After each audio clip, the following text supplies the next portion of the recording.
মধ্য ইসরায়েলের দুটি এলাকায় ইরানি ক্ষেপণাস্ত্র সরাসরি আঘাত হেনেছে। সেখানে জরুরি উদ্ধারকারী দল পাঠানো হয়েছে।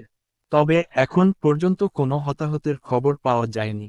সকালের পর থেকে ইরান থেকে ইসরায়েলি ভূখণ্ডের দিকে একের পর এক ক্ষেপণাস্ত্র ছোড়া হচ্ছে বলে জানা গেছে।